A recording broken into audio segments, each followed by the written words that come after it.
Hello everyone, ayan, good morning po. Ayan, so for today's video ay tara at samahan niyo po kami dito sa bilihan ng buko pie dito sa Camarines Sur. So matagal na po itong bilihan dito, pero ngayon lang po kami makakapunta. So galing nga po pala ako sa office and kasama ko yung dalawa kong anak, yung aking kambal na panganay, kasi may kinuha rin yung anak ko sa civil service office.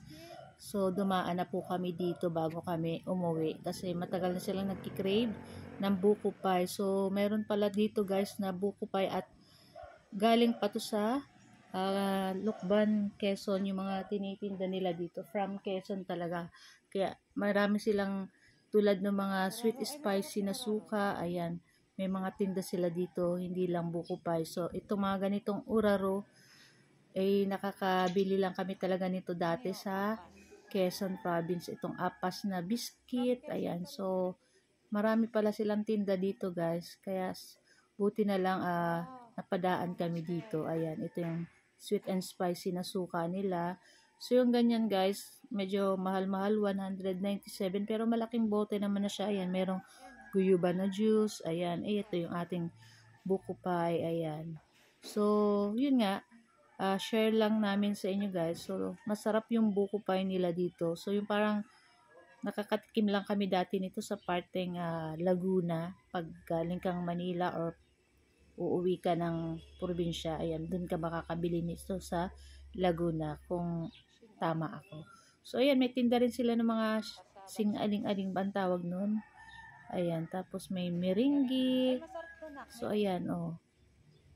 So, kung gusto nyo guys bumili ng mga pagkain pang Quezon, like meron din tong piyaya, ube, may chocolate. So, halos lahat nandito. Ang wala lang nila dito guys is yung tikoy na talagang favorite namin ng 3 sons ko from Quezon. Saka yung, ano pa yung tawag dun sa, nakalimutan ko guys yung isa. So, ayan, meron din silang bocheron na sa chicken, yan masarap yan, parang chicharon. Ayun, may chicharon din. Ayan, madami silang tinda dito guys, kaya kung hindi pa kayo nakakapunta dito, pumunta na kayo guys.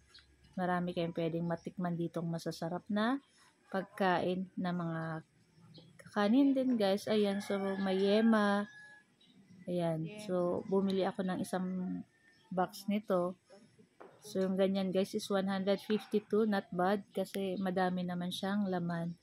So, ayan. Ano pa yung mga nandito? Meron pa silang mga otap, ayan. Mga nakatab na siya. So, madami. Tapos, meron pa guys yung mga tableya. Kung gusto nyo mag-chocolate or panghalo sa champurado, ayan, meron sila dito. At meron din sila itong coco jam, ayan. 257. Hindi na kami bumili guys kasi baka mahina yung 3 sons ko nito sa pampalaman. So, meron din mga peanut, ayan, iba-ibang flavor. So, ayan, yung espasol, na-miss namin kaya bumili ako niyan guys. So, ayan yung mga flavor nila sa buko pie. Ayan, may nata ubi pie, may buko kasaba. Saka meron din sila nito mga suman sa latik. Ayan, mga 200 plus yan. So, ayan yung aming binili. Sukang sweet and spicy, espasol, tasyema, tas syempre itong ating buko pie. So, guys, thank you for watching. See our next video. Ciao!